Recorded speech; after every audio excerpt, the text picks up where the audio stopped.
Adeline Bauer watched the prairie turn to a wall of fire, and she did not scream. She stood on her porch step and counted her cattle out loud, the way a mother counts children in the dark. 1, 2, 3, head down in the draw. The wind took the words out of her mouth and threw them at the flames. On the barn roof, high against the red night, the little iron running horse her husband had forged glowed cherry hot, then white. It leaned, it fell, and the roof went with it. By morning the barn was ash. 9 head dead in the draw, stiff and black. The hay she'd cut all July gone to smoke. And a man was already on her road at first light, a land agent named Cyrus Thorne, riding easy with a paper folded in his coat. He looked at the ruin like a man looks at weather. "The Prairie decided for you, Mrs. Bauer," he said. "Sign here, and I'll be generous." 2 neighbors heard him say it. So did the wind. Then, across the black and smoking field, a rider she barely knew turned in at her broken gate. Silas Hearne, the quiet one from the next section over. He unloaded a wagon of fresh-cut timber against what was left of her fence, and he touched his hat, and he said nothing at all. Not one word. And he rode away before she could ask him why. If you believe it's never too late for the heart to be surprised, then this story is for you. Before we go on, do one small thing for me.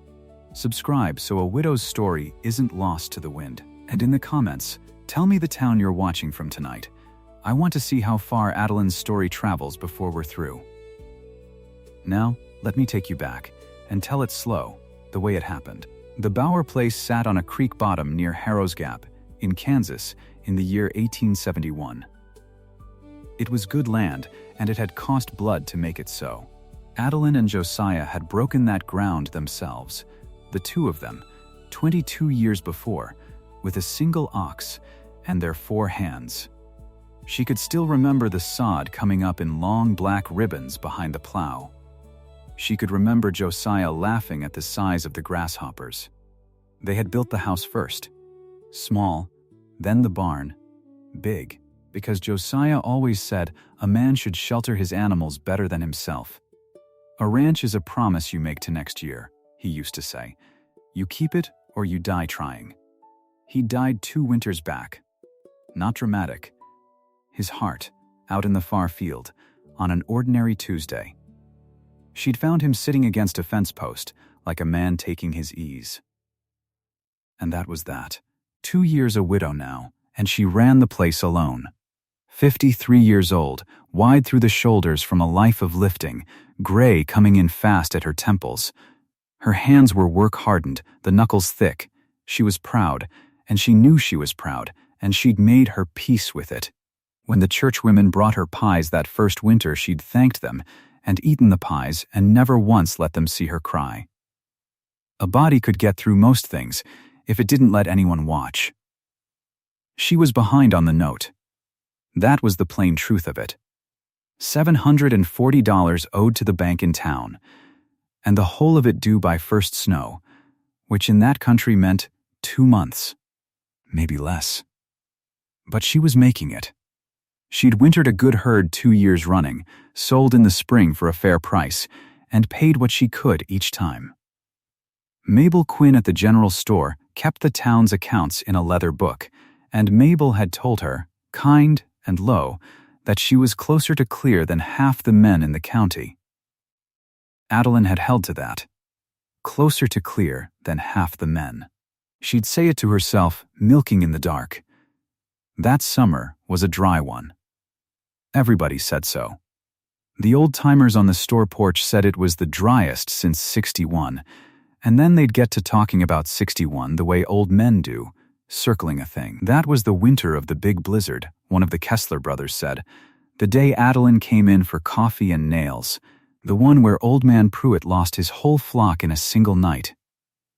"And somebody pulled a half-froze man out of the creek ford," said the other Kessler. "You recollect that? Middle of it.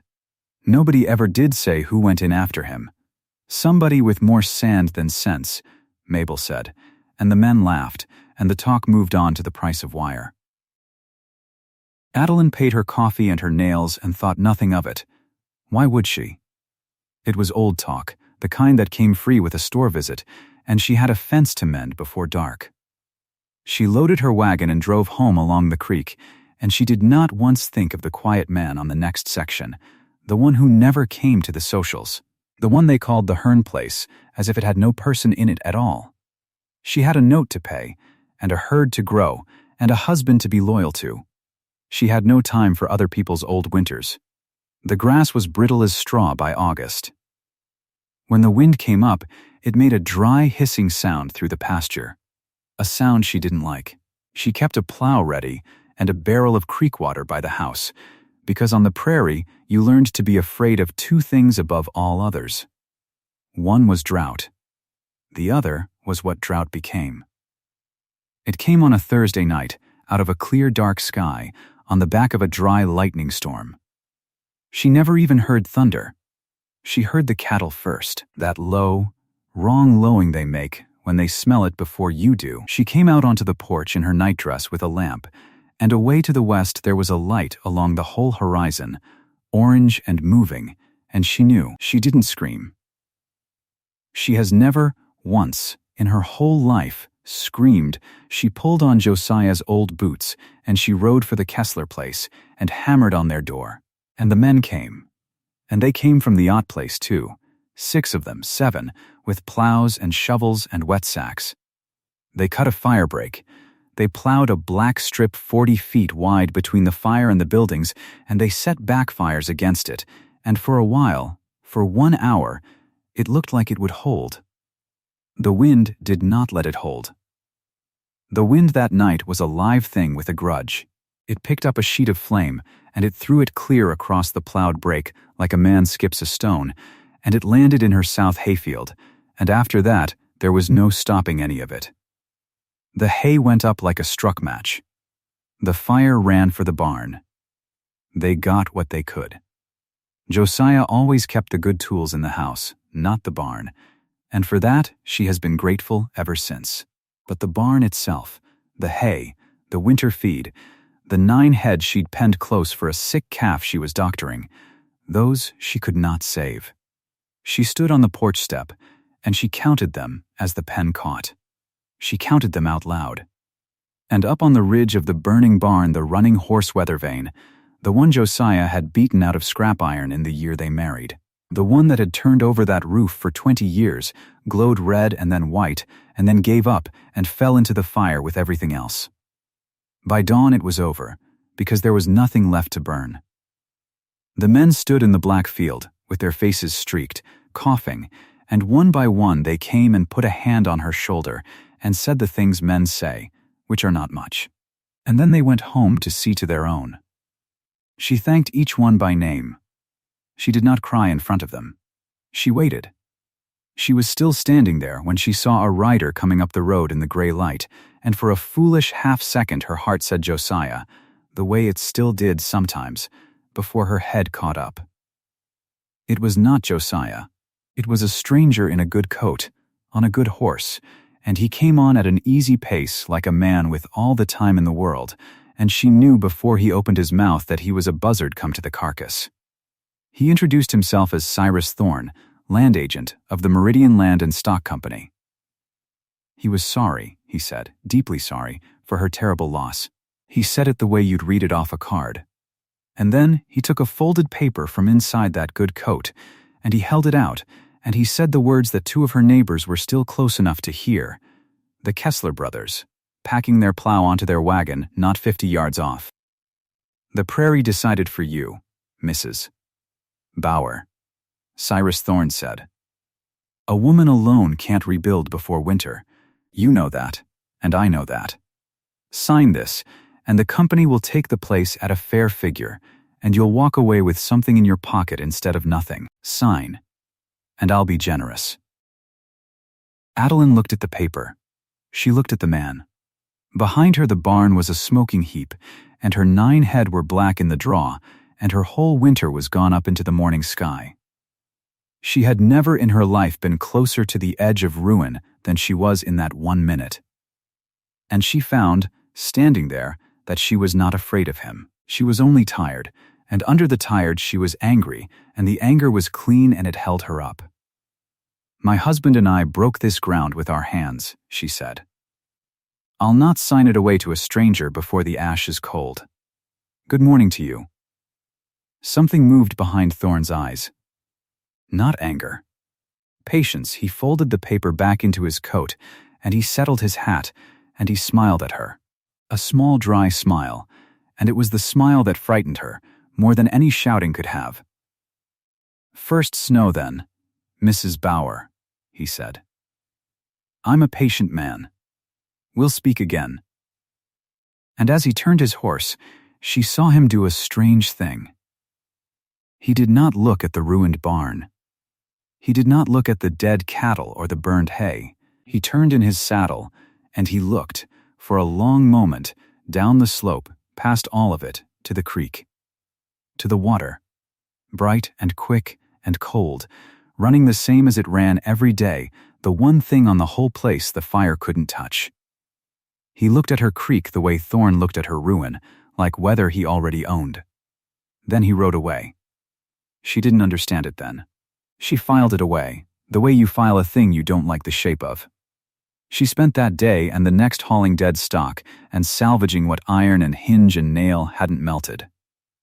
On the second morning, poking through the cold char where the barn had stood, her boot turned something over, and she bent and picked it up, and it was the weathervane. The running horse. Blackened all over, twisted at the neck where it had fallen, but whole. The whole galloping shape of it still there under the soot. She stood in the ash a long time holding it. She did not cry then either. But it was close, closer than it had been with any of the men watching, because there was no one watching now. Just her. And the horse Josiah had made, ruined and hers. She was still holding it when she heard the wagon. She looked up, and there was a man coming across the black field toward her fence, driving a team, and the wagon was stacked high with lumber. Fresh-cut lumber. Yellow and clean and smelling of pine even from that distance, the most alive-looking thing in that dead landscape. She knew the man by sight, the way you know a neighbor you've never spoken 20 words to. Silas Hearne, 57 or so. A spare, weathered man, salt and pepper hair cut short, a heavy mustache, dark eyes that didn't give much away. A widower. He kept to himself so completely that some in town half forgot he was alive.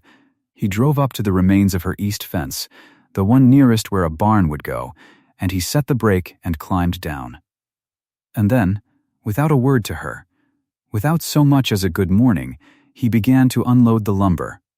He stacked it neat, board by board, square and true, the way a man stacks who means for it to be used. Adeline came across the field to him with the weathervane still in her hand and her pride rising up in her like a fever. "Mr. Hearne," she said, "I don't recall sending for lumber."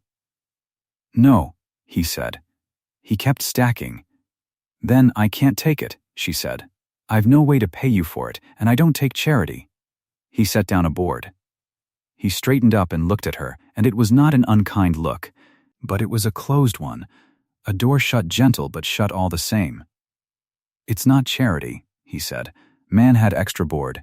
It don't do any good stacked at my place." And he went back to unloading. "Why?" she said. Just that.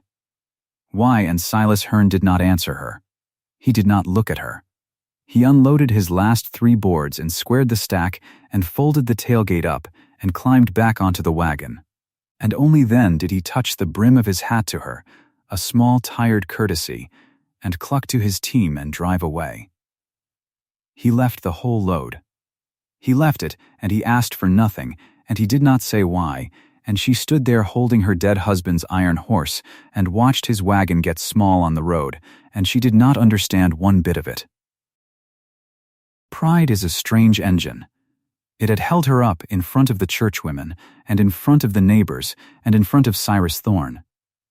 But now it had nothing to push against, but a stack of clean pine and a man's silence, and it made her furious. She would not be pitied. She would not be the poor widow the county rebuilt out of Sunday guilt. She decided that afternoon that she would pay Silas Hearne for that lumber if it was the last thing she did, and pay him in a coin he could not refuse. She started with eggs. Her hens had come through the fire, being penned near the house, and she was getting a dozen a day. She'd no barn to trade for feed against. So the next morning she loaded 24 eggs into a basket, and she drove to the Hearne place, which she had never once set foot on in 22 years of being his neighbor. It was a spare place, like the man. Clean kept, tools hung square, but empty feeling, a house with no curtains. She found him at his forge, and she set the basket down on his workbench, and she said, "For the lumber. Part of it, I'll bring more." He looked at the eggs a long moment. She braced herself for him to refuse. But he only nodded, once, and said, "Obliged. I run low on eggs." And he moved the basket careful into the shade. And that was the first thing she learned about Silas Hearne, that he would not take her money, but he would take her eggs, and somehow that mattered. "I'll be raising a barn," she told him, because she had decided this too, in the night. "A small one, enough to winter what stock I can gather back. You brought the lumber. I'll not have it said you did more than that." She meant it as a fence between them. "You may give the wood, but I raise the barn." Silas wiped his hands on a rag. "Framing a barn's two-man work," he said. "One man can't set a rafter alone. Or one woman." He said it plain, no smile, just the arithmetic of the thing. "I've got the time. You've got the eggs." And that was the whole of the bargain, struck at a forge over 24 eggs, and neither one of them called it anything but neighborliness, and both of them knew, though neither would say it, that it was the beginning of something with no name yet. They began to frame the barn. It went slow at first, the two of them learning each other's hands. He was a careful builder. Josiah had been a fast one, brilliant and quick, and sometimes careless, but Silas measured twice and cut once, and measured again after, and there was something in Adeline that eased watching it, the way you ease watching any true craftsman work. He didn't talk. He'd point, or grunt, or hold up 2 fingers, and after a day or two she found she understood him fine. They set the sills. They raised the corner posts and plumbed them with a string and a rock. When they got the first bent framed up, lying flat on the ground, and the two of them heaved it upright together, and it stood, square against the gray sky. She felt something come up in her chest that she had not felt in 2 years, and she had to turn away and pretend to hunt for a peg so he wouldn't see her face. That was proof, though she didn't have a word for it. That was the first plank of trust laid down between them. Invisible, load-bearing. And then came Sunday. She had forgotten, in the fog of the fire and the work. That Sunday would come, and the whole county would be at the Reverend Ott's for the harvest social, and that she was expected, because she was always there, the strong widow Bauer, an example to the timid, and she had promised the churchwomen a week before, back when she still had a barn, to bring her pickled beans. So she went. And she'd been working on the frame since sunup, and she drove straight from the barn to the church without thinking, and she came into that churchyard, full of every soul in Harrow's Gap with sawdust in her hair and pine shavings on her sleeves. And she was not alone, because Silas Hearne, who had not been to a social in the memory of most people there, had said, in his flat way, "I'll haul your beans, my wagon's hitched." And so he'd driven her. And he came into that churchyard beside her, and he had sawdust on his sleeves too. You could feel the whole yard go quiet, and then start up again, lower, the widow. And Silas Hearne. Together, with the same sawdust on them. Mabel Quinn's eyebrows went right up into her bonnet. The churchwomen put their heads together like hens. The Kessler brothers grinned at each other. And over by the fence, holding a glass of the Reverend's cider and watching the whole thing with that dry, patient smile, stood Cyrus Thorne, who went to church now, it seemed, when it suited his business. Adeline felt the heat come up her neck. 22 years a respectable married woman, and 2 years a respectable widow, and here she was set to be the talk of the county over a stack of pine. She wanted to explain. She wanted to stand up on the Reverend's steps and say, "It's the barn, you fools. The man is helping me raise a barn." But you can't explain a thing like that. Explaining it only feeds it. So she lifted her chin, and she carried her beans to the table, and she let them talk. Silas, for his part, stood at the edge of it all like a fence post, drank 1 cup of cider, said perhaps 4 words total, and left inside the hour. But the thing was done. The town had seen them arrive together, marked with the same work. And in a place like Harrow's Gap, seen is the same as true. On the drive home she was stiff with it, and finally she said, "You needn't have come in. You could have left the beans and gone." Silas was quiet a while, the wagon creaking. Then he said, "Let him talk." Talk never framed a wall. And there was, buried down deep under the flatness of it, the barest dry humor, so faint she almost missed it. It was the first time he'd said anything to her that wasn't pure business, and she found she wasn't as angry anymore. She looked out at the burnt fields going by, and she almost smiled. The barn rose, slow and square, over the next weeks. And the weather, which had been her enemy all summer with its drought, turned around and became her enemy again in a new coat. The first cold snap came early and hard, a norther that dropped out of Nebraska in an afternoon and set everything shivering. She had by then been gathering her scattered stock, not the 9 that died in the pen, those were gone, but the range cattle, the ones that had been out in the far pastures when the fire came and had run from it and scattered for miles across the burnt and unburnt country both. She'd been finding them in 1s and 2s, gaunt and wild-eyed, and driving them back to a rough rope corral by the rising barn. She had maybe 30 head gathered. 30 head that, if she could winter them, might sell in spring for enough to clear that note. Might. It was the whole of her hope, those 30 half-wild cattle, and when the norther came screaming down she stood at her window and knew that if they broke and scattered in the storm she'd never gather them again before snow, and the note would take the land. She was pulling on her coat to go out into it, alone, at dusk, into a wind that could kill a person who got turned around in it when she heard a horse. And there was Silas, coming through the first sleet, a coil of rope on his saddle, hunched into his collar. He didn't ask if she needed help. He didn't say a word. He just fell in beside her and jerked his chin toward the corral, and the 2 of them went out into that norther together. It was black and howling work. The cattle had already started to drift with the wind, the way cattle do, turning tail to the storm and walking, and once they got moving they'd walk clear to the horizon and die on their feet. She and Silas rode the edges of them in the dark, hollering, turning the leaders, hazing the drift back on itself. She could not see him half the time. She could only hear him, that low, steady voice at the cattle, calm as a lullaby, never rising, and somehow the calm of it steadied her own hands. They worked till full dark and past it. They got the herd bunched tight against the lee of the new barn frame, which broke the wind just enough, just barely enough, and they lost not 1 head. Not one. When it was done, they stood in the doorway of the roofless barn, soaked and shaking, and she made a fire in the tin stove she'd set up there and boiled coffee. Because there was nothing else to do until the wind eased enough to see him home. And she poured him a cup, and she poured her own, and she did what she always did without thinking, which was drink it black and bitter, no sugar. The way she'd drunk it her whole married life, because that was how Josiah made it and she'd never troubled to change. And Silas Hearne watched her drink it, and the next time, days later, when they broke for coffee, he handed her the cup already fixed the way she liked it.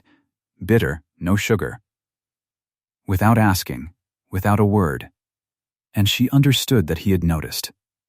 And remembered, and she felt something turn over in her chest that she did not want to look at directly. It was too soon. It was disloyal. She pushed it down. But he had noticed how she took her coffee. Nobody had noticed anything about her in 2 years. That was proof too, though she'd have died before she called it that. Now, Two things gnawed at her through those weeks.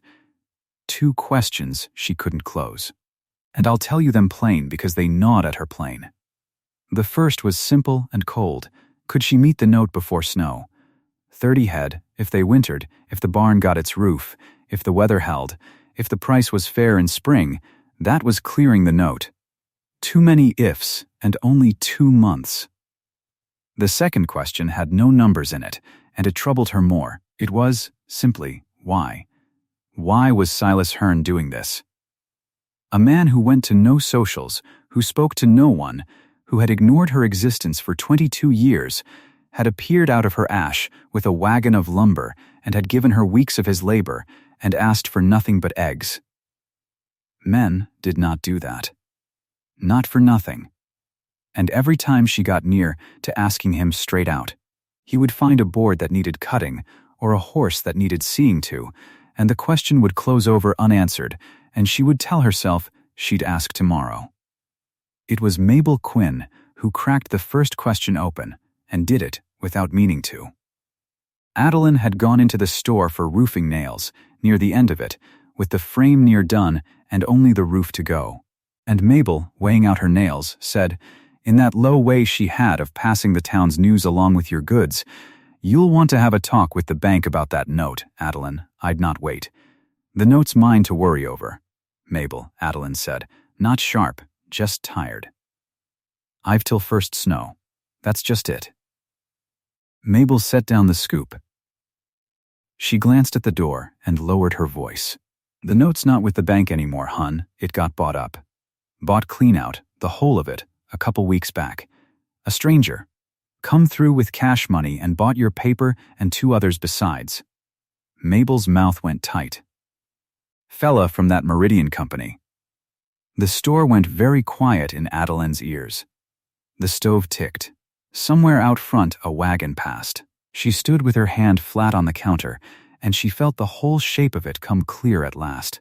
The smile, the patience, the way Cyrus Thorne had turned in his saddle and looked past her ruined barn to her bright cold creek. He hadn't wanted her land. He'd never wanted her land.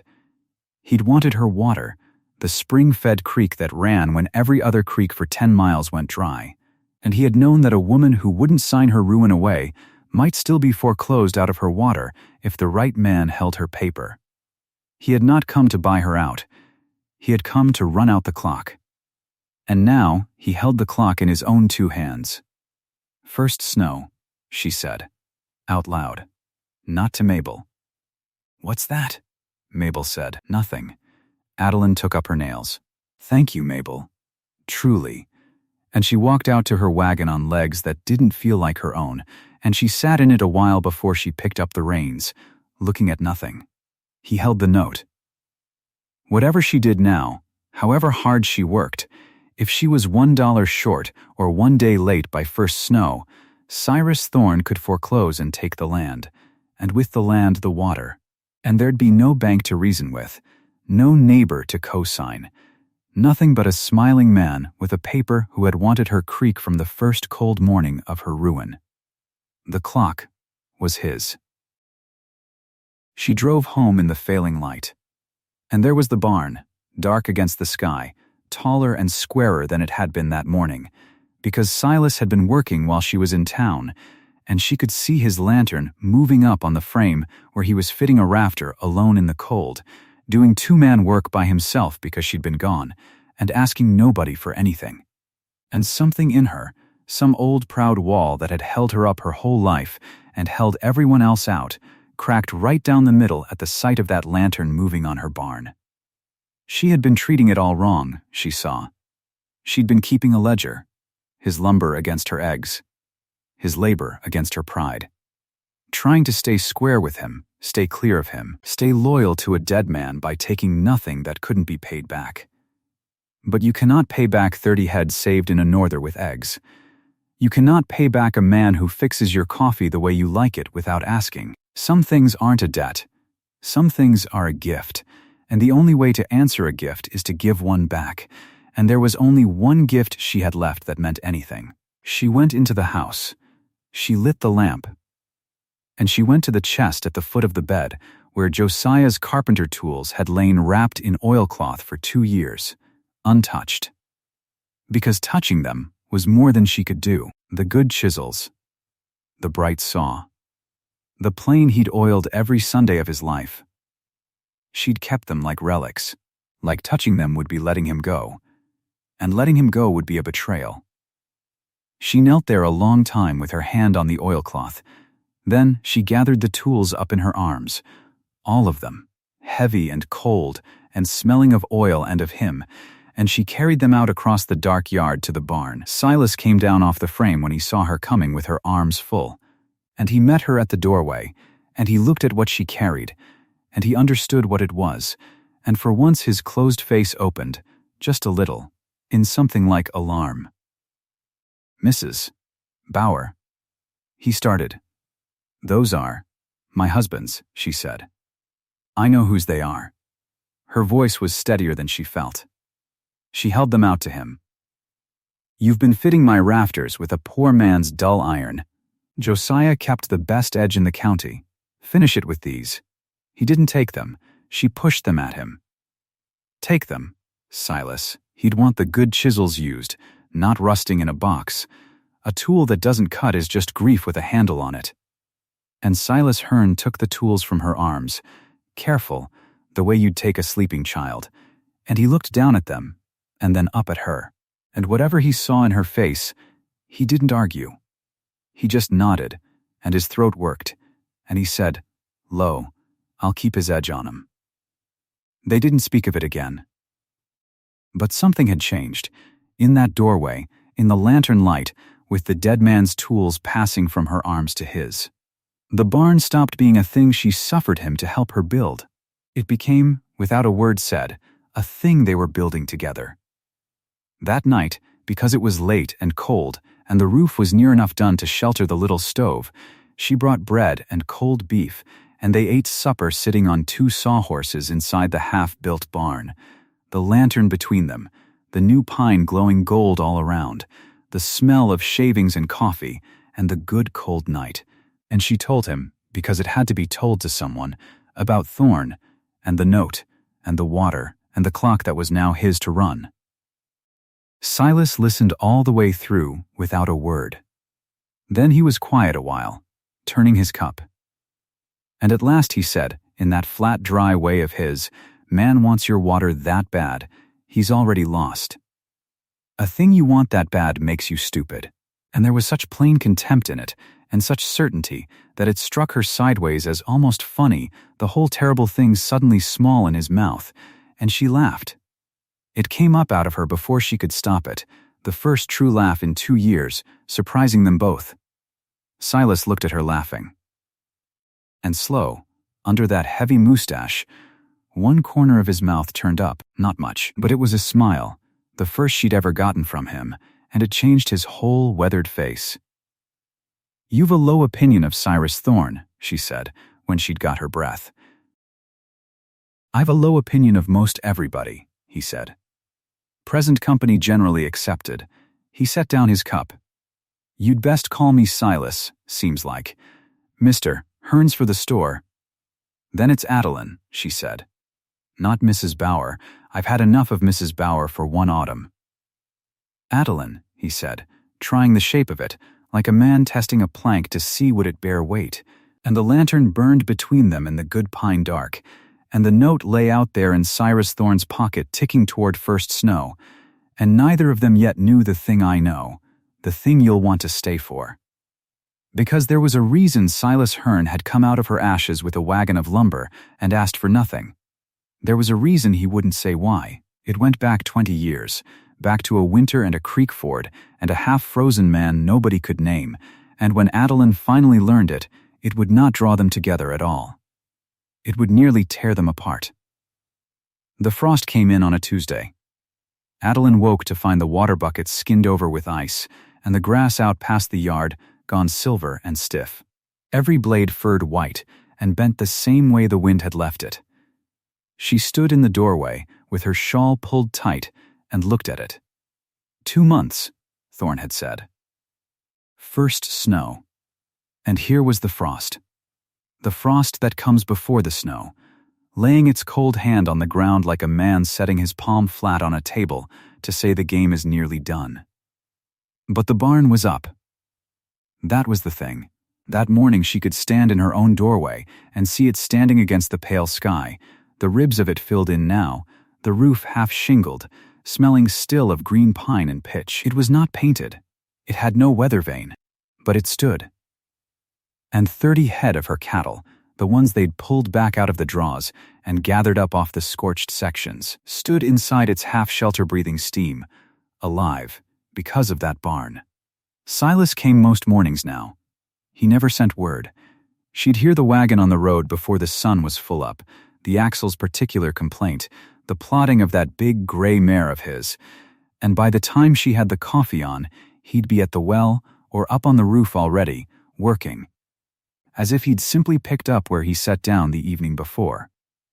And she found she'd started listening for the axle. That was the truth of it, though she'd not have said so to a soul. She'd lie in the dark before dawn and listen for the sound of him coming, and when it came, something in her chest that had been drawn tight for 2 years would let go. A little, and she'd get up and put the coffee on. He took no sugar. She'd learned that the first week, the way you learn a thing without deciding to.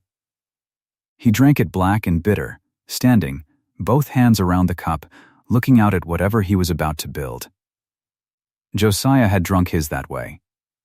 Bitter, no sugar, standing at the window looking at the fields before the light came. She had not thought she would ever again pour coffee for a man who drank it standing and bitter and looking at the land like he owned it in his bones. She had not asked for it. It had come to her anyway, the way the frost comes, without permission. One morning she set 2 plates for supper without thinking, and only saw what she'd done when she was already reaching for the second fork. She stood a moment with the fork in her hand. Then she set it down at the corner of the table, the corner nearest the door, and she did not take it back up. He mended the winter well without her asking. She'd not even told him it was bad, but the rope had frayed near through where it ran on the old crooked windlass, and one morning she went out to draw water and found the windlass new pinned and true, the rope spliced, the whole thing turning smooth and quiet as a clock. He'd done it in the gray before she woke. He never said he had. She never said she'd noticed, but she drew her water easy that morning, and standing there with the cold rope running smooth through her hands, she had to stop and put her forehead down against the wellstone a moment, because it was almost more than a body could bear to be cared for like that, in silence, by a man who asked her for nothing. And that was the trouble, that he asked for nothing. She could not make the arithmetic of it come right. A man does not give you weeks of his life, his lumber, his labor, the pins out of his own well, and want nothing back. Men wanted things. Thorne wanted her water. The bank wanted its $740. Everyone in the county wanted something and would tell you what it was. Only Silas Hearne came out of her ashes and gave, and, when she pressed him, only turned his cup and said it was nothing, it wasn't worth the saying, and would she pass the bread? She told herself it was neighborliness. She told herself a great many things, standing at that well with her forehead on the stone. Out on the county road, Cyrus Thorne had begun to grow uneasy. He was not a man given to unease. He had come to Kansas with a leather case full of other people's debts and a certainty that hardship did his buying for him. He'd learned the trick young. You did not have to force a person off good land. You had only to wait beside them while the weather and the bank and their own stubbornness did the work, and then be standing there, patient, pleasant, with a paper and a pen, when they finally broke. He had bought 40 ranches that way. He meant to buy the Bauer Creek the same, and the creek was the prize of them all, spring-fed, running clear all summer when every other water in the county went to cracked mud. 10 miles in any direction there was no water like it. A man who held that creek held the whole dry corner of the county by the throat, and a widow had it. A widow with a burned barn and a dead husband and a note he'd bought up cheap. It should have been the easiest buy of his life, but the barn was going up. He rode past on the road and saw it rising, and it troubled him. And it troubled him worse who was raising it. He made his inquiries, the way such men do, over the counter at Mabel Quinn's store, at the livery, at the edges of the church social. And what he learned was that Silas Hearne, who had not spoken 40 words to any living soul in 10 years, who ran his own place shut up tight as a fist and wanted no man's company, was giving the Bauer widow the whole autumn of his life for free. Thorne did not understand it. And a man like Thorne, when he does not understand a thing, tries to buy it. He found Silas at the forge. Silas kept a small forge on the Hearne place, and he was there of an evening working a hinge when Thorne rode up in his good coat and sat his horse in the door and made his offer. It was a plain offer. Thorne was always plain when he thought he was among the reasonable. He said a man's time was worth money. He said he understood neighborly feeling, but that charity had its limits, and that he, Thorne, would consider it a kindness and make it worth a kindness if Silas were to find his other obligations pressing for the next few weeks. If the barn were to go unfinished. If the widow were to face the winter as she stood. He named a figure. It was a generous figure. He said it the way he said everything, smiling, certain, a man laying down a card he knows will take the trick. Silas did not stop his hammer. He finished the stroke he was on and set the iron back in the coals, and only then did he turn and look at Cyrus Thorne sitting his horse in the door of the forge. And what he said was quiet and flat, and it carried farther than a shout. He said, "There's not money enough on this earth." That was all. He turned back to his fire. And Thorne, who had never in his life had an offer refused without a counter, sat there a moment with the smile going stale on his face, and then he gathered his reins and rode off into the dusk, and he was more uneasy than before. Because now he knew the thing was not about money. And a thing that is not about money cannot be bought. And a thing that cannot be bought cannot be beaten by a man who only knows how to buy. But the Kessler brothers had been at the far end of the Hearne fence line, come to see about a strayed heifer, and they had heard it. They'd heard Thorne's offer, and the figure, and the 4 words Silas gave him back. And they had heard, too, the thing Thorne threw out as he turned to go, sour, wanting to wound, the way a beaten man reaches for the nearest stone. He'd said, 20 years you've hid out here. I know what you are, Hearne. I know what happened at that ford. And the Kessler brothers looked at each other in the dark, because they were old enough to remember the ford. They were old enough to remember the blizzard of '61, and the half-frozen stranger pulled from the creek, and the man who pulled him. The story got to Adeline the way such stories always get, where they'll do the most harm. It came to her from the Reverend Ott, and it came gently, which was worse, because there is no unkindness so hard to bear as a kind man telling you a thing that breaks you. It was a bright, cold afternoon, and she had come to the parsonage about the burying-ground fee for Josiah's stone, a small errand, a thing of dollars and cents, and the Reverend, pouring her tea, thinking he did her a kindness, thinking she surely knew, said what a fine thing it was. What a healing thing, to see Silas Hearne make his peace at last with the Bauer name after all these years.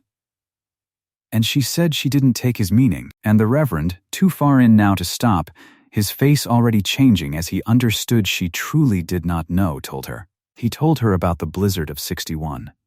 The great blizzard, the one the old-timers still measured every winter against. He told her how a young man, a stranger, a drifter with no name anybody caught, had tried the creek ford in the worst of it and gone through the ice, and how he would have died there, would surely have died, frozen to the bottom of the Bauer Creek, except that a young rancher heard him and went in after him.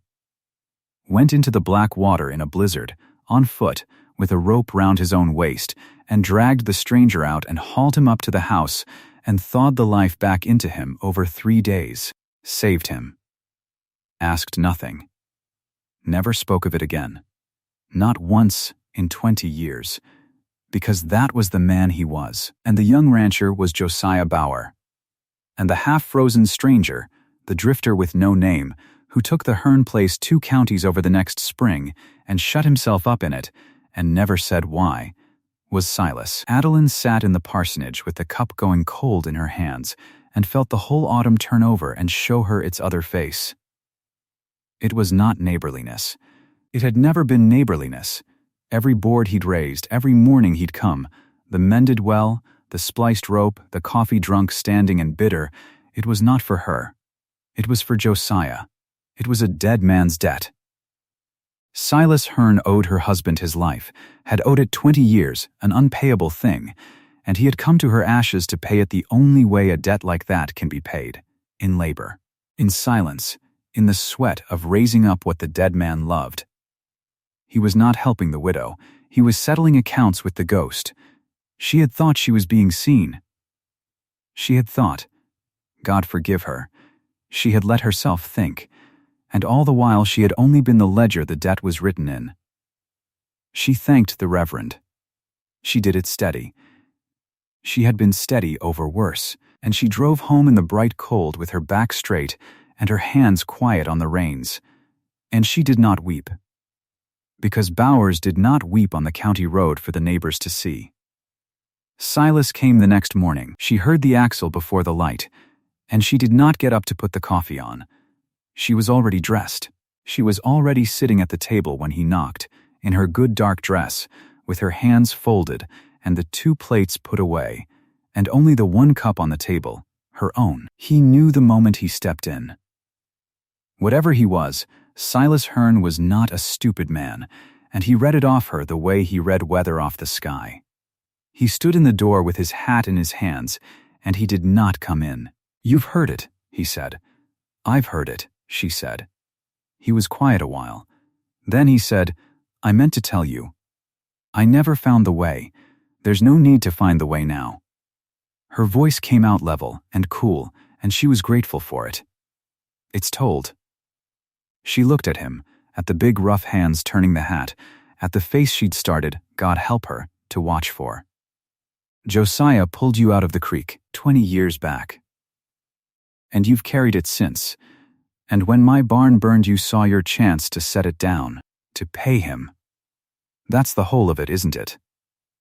That's why you asked me for nothing. Because it was never mine you were paying. Adeline." "You don't owe me anything, Silas." She stood up from the table. She kept her hands from shaking by pressing them flat to the wood. "You never did. It was his. And you've paid it. Look out that door, there's your paying, standing up against the sky, 30 head alive inside it. You've paid Josiah Bauer in full, with interest. The debt's clear." She lifted her chin. "So you owe me nothing, and I'll take nothing more. I thank you for the barn. I'll thank you to let me finish my winter alone." He stood there. The whole of what he was rose up in his throat, and she watched it come, watched him reach for the word, the one word that would have changed it, and she willed him with everything in her not to say it, because if he said it now, she would never know was it true, or was it only the debt talking, one more coin paid over to a dead man, and she would rather lose him clean than keep him as Josiah's last installment. He did not say it. Whatever it was, he swallowed it back down. Maybe he thought the same as she did. Maybe he believed, being the man he was, that a thing owed and a thing loved could not live under one roof, and that she'd never take the second while the first stood between them. So he put on his hat, and he said, "Lo, then I'll go." And he went. She heard the axle complain, and the gray mare turn, and the sound of him going down the road get smaller and smaller, until the wind had it, and then there was only the wind, and the cold, and the barn standing out there full of the breath of living cattle, paid for, finished, and empty of him forever. That was the low place. I'll not pretend it wasn't. She had the note due, and the snow coming, and the man gone, and her pride sitting with her at the table like the only company left in the world, and cold company it was. She got through the day on the strength of chores, the way you do. But that night she could not sleep, and near midnight she got up in the dark and lit the lamp, and she stood in the front room and looked at Josiah's coat on its peg by the door. It had hung there 2 winters. She had not been able to move it. It was the heavy canvas coat he wore to the far field, and it hung on the peg where he'd left it the last morning of his life, and every day for 2 years she had passed it and let it hang, because to take it down was to say a thing she could not yet say. That he was not coming in from the field, that the coat would not be worn again. She stood before it a long while in the lamplight. And she understood, standing there, what her pride had cost her, and what it was still costing, and whose name she'd been guarding when she sent Silas down the road. She thought she had been loyal to Josiah. She saw now she had only been afraid. Josiah Bauer had gone into a frozen creek for a stranger and asked nothing and never spoke of it. That was the man she'd married. A man whose whole heart was in the giving and never the keeping. And here she'd taken his memory and made a wall of it. Made it a reason to be alone. As if the dead need us to stay cold for them. As if loyalty to a good man meant refusing every good thing that came after him. The dead don't need repaying, she thought. It was Silas's own trap, and now her own. The dead are paid. It's the living that need choosing. She took the coat down from the peg. It was lighter than she remembered, and it smelled of him, faint. Dust and field and the man himself, and she stood and held it a moment against her, and then she did not weep either, or not much. And she folded it, the way you fold a thing you are putting away with honor and not with grief, and she carried it to the cedar trunk at the foot of her bed and laid it in, and closed the lid, and the peg by the door stood empty, and the empty peg did not hurt the way she'd feared it would for 2 years. It only looked like room. On the workbench in the finished barn, cleaned and straightened, lay the iron-running horse weathervane. She'd not been able to look at it since the fire. It had come out of the ash black and twisted, the horse's legs bent under it, and she'd carried it in numb and set it aside. But somewhere in the weeks of the rebuild, Silas had taken it up without a word, the way he did all things, and worked it cold and warm on his forge and his bench, straightened the bent iron, trued the running legs, until the horse ran again as Josiah had forged it running, mane out, legs stretched flat, the way a horse runs when it runs for the pure joy of the ground going by. He'd never said he'd done it. Of course he hadn't. It only stood there on the bench one day, mended, running. She went out to the barn in the cold before dawn and took the weathervane up in both her hands. And she stood in the dark of the barn her dead husband's tools had helped to raise, holding the iron horse a silent man had mended, and she knew what she was going to do as plain as she'd ever known anything. The first snow was in the air when she rode out. Not falling yet, but in the air, that particular gray weight to the sky, that smell. She saddled the mare and put the weathervane in a grain sack tied to the horn, and she rode the county road to the Hearne place, with the first fine flurries starting to come down and catch in the mare's mane and melt on the backs of her gloves. She'd never been to his place. It was shut up tight, the way they said, the house dark, the yard swept bare. A man's place, with no woman's hand in it, and no company kept for 10 years. He was in the door before she was down off the horse. He'd heard the hoofbeats. He stood in the door of his shut-up house and looked at her and did not say a word, and she saw in his face that he thought she'd come to give him some last piece of her pride, and she saw him set himself to take it. She got down. She untied the sack from the horn and drew out the iron horse and held it up so he could see it, running, mended, the thing he'd fixed in secret and never claimed. "You mended this," she said. "And you didn't tell me. Same as the well, same as the rope, same as everything." The snow was coming down between them now. Soft, steady. "I've been a proud old fool, Silas Hearne.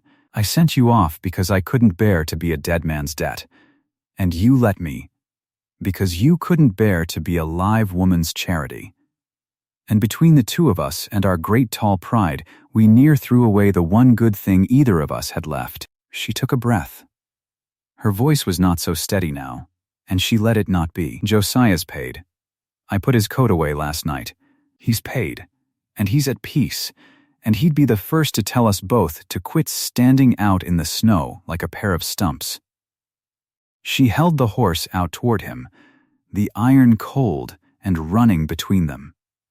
I didn't ride out here for the debt. I rode out for you.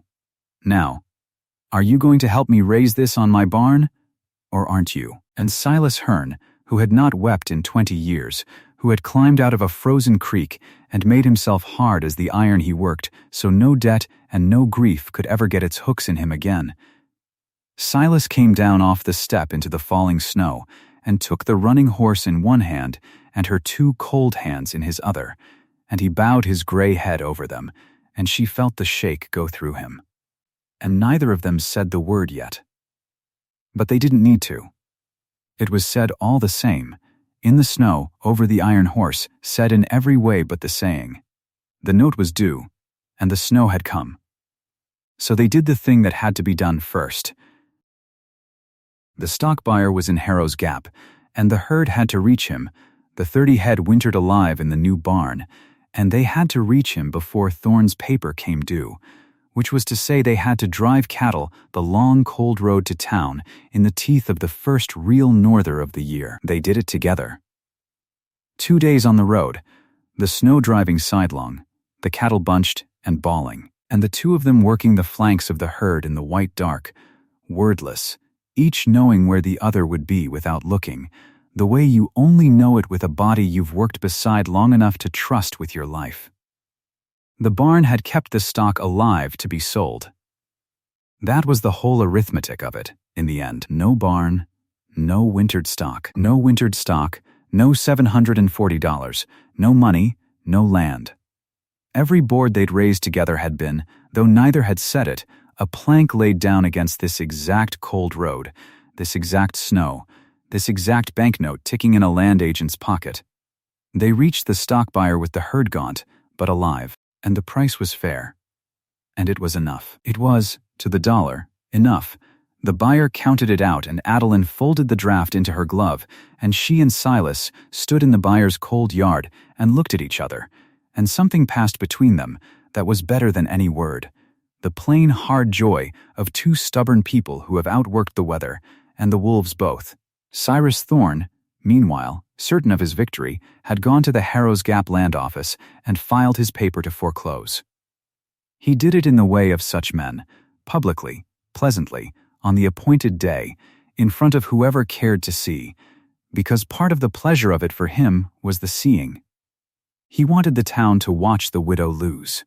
He wanted the next widow, and the next, to have heard how it went for Adeline Bauer, so they'd sign quicker when their turn came. So he chose the foreclosure day, and he let it be known, and on the morning of it, the little land office on Harrow's Gap's one street was full to the door with townsfolk, the same faces that had wagged their tongues at the church social, the Kessler brothers. Mabel Quinn from the store, the Reverend Ott, come out in the cold to see how the thing would end. Thorne stood at the counter in his good coat and laid his foreclosure paper down flat, and he had the water rights map rolled up under his arm already. That was how sure he was. And he asked the clerk, pleasant as Sunday, to call the note. $740, owing on the Bauer Creek Ranch, due by first snow, and the snow was down on the ground outside for all to see, and the note unpaid. Call it, Thorne said. She's had her chances. The Prairie decided for her long ago. The clerk drew breath to call it, and Adeline Bauer stepped up out of the crowd to the counter in her good dark dress, with Silas Hearne a half-step behind her, and she set the stock buyer's draft down flat on the wood beside Thorne's paper. $740. To the dollar. Dated, the buyer had dated it, 2 days back, before the snow, before the deadline. Paid, the room went so still you could hear the stove tick. The clerk took up the draft in both hands and read it. He read it twice. And then he reached for his stamp, and he inked it, and he brought it down on the note with a sound like a small door closing, and he said, in the flat voice of a man reading a ledger, notes paid. Paid in full, and dated before term. The Bauer place is clear. And Mabel Quinn, who kept the town's accounts and its sympathy both, took up the ledger from the end of the counter and read it out loud to the whole room, in a voice that carried the one word, paid. Cyrus Thorne stood very still. Then he reached, from old habit, for the water rights map under his arm to unroll it, as if the paper in his hands could still be made to say the thing he wanted. But there was nothing to unroll it onto. The note was stamped, the land was clear. The creek was hers, spring-fed and running, and would run for her and no one else. His hand with the rolled map in it came down slow and stopped, and he looked at it, the useless map, the 10 miles of dry country he'd never hold now, and something went out of his face that had been in it a long time. He turned to go, and the Kessler brothers, who had heard him at the forge, did not move out of his way, but stood a beat, filling the door, and made him wait, and made him ask, before they let him pass out into the cold and the snow and the long ride back to the Meridian Company with nothing in his case but 40 other people's debts, and one he'd lost. She had warned him. She'd never once begged him, and in the end she'd made the land itself pay the man off. Earned, every dollar of it, to the dollar. They came out of the land office into the falling snow, Adeline and Silas, with the whole town spilling out behind them, and it was there in the street, in front of everyone, that Silas Hearne did the last thing. He did not offer to rescue her. That was the beauty of it, and she saw it, and loved him for it. The rescue was already done, and she'd done half of it herself, and he'd not shame her by pretending otherwise. He reached instead into the wagon bed and lifted out the iron-running horse weathervane, blackened once, straightened on his bench, and now she saw he'd done it in the 2 days somehow, in the nights on the road, polished, the iron gone soft and dark and gleaming. The horse running clean. He held it up in the snow in front of the whole staring town, this man who'd not said 40 words in 10 years, and his voice was rough and it carried. He said, "I'd like to raise this on your barn, Adeline, if you'll have a neighbor for a husband and not a debtor." The snow came down between them. The town held its breath, and Adeline Bauer looked at him and at the iron horse running in his hands, and she said the thing she'd say to the end of her days, dry, so the whole street heard it and laughed, and then went quiet again. The thing she said half to him and half to the ghost of her own stiff pride. "You asked me for nothing so long, Silas Hearne. I near missed you asking me for everything." She reached and put her hand over his hand on the cold iron. "Raise it." Spring came to the creek bottom, the way it always had, the way it would go on doing. 6 months on, the snow long melted and run off down the clear spring creek. The new barn stood silver-weathered now, its raw pine gone soft and gray in the weather, looking as if it had stood there 20 years and would stand 20 more. And up on the peak of it, turning slow in a warm south wind, ran the iron horse. Josiah forged it. The fire took it. Silas mended it. And now it ran over a full corral, over cattle grazing fat on spring grass, over the creek running clear and cold and theirs. On the porch of a morning there'd be 2 cups of coffee on the rail. Both black. Both bitter. No sugar in either, for neither of them took it, and that small sameness pleased them both more than they'd ever say. They'd stand and drink it, looking at the land the way that kind of people do, not talking. The talking all done, the day's work waiting, and no hurry to it. The Meridian Land and Stock Company sign came down off the Main Street office that spring. Cyrus Thorne was seen no more in Harrow's Gap. Where he took his leather case of other people's troubles, nobody knew, and nobody in that dry corner of Kansas spent a minute wondering. The church that had wagged its tongues stood full and glad the day the Reverend Ott married them. A small wedding. Quiet. The Kessler brothers grinning in the back and Mabel Quinn crying into her good handkerchief. And inside the silver barn, hung honored on the wall where every soul who entered would see them, were Josiah Bauer's carpenter tools, the chisels and the saw and the plane, wiped and oiled and kept. Not put away, not grieved over, but kept, the way you keep the tools of a good man who taught you how a thing is built to last. For it turned out to be true, the thing Josiah lived by, the thing that near ruined them both before it saved them. The truest help asks for nothing. And in asking nothing, in coming out of the ash with a wagon of lumber and no reason a body would say out loud, it earns, in the end, everything there is. If this story warmed you, stay a while and watch another. And do me a kindness, comment the town you're watching from tonight. I'd like to see how far Adeline's creek runs.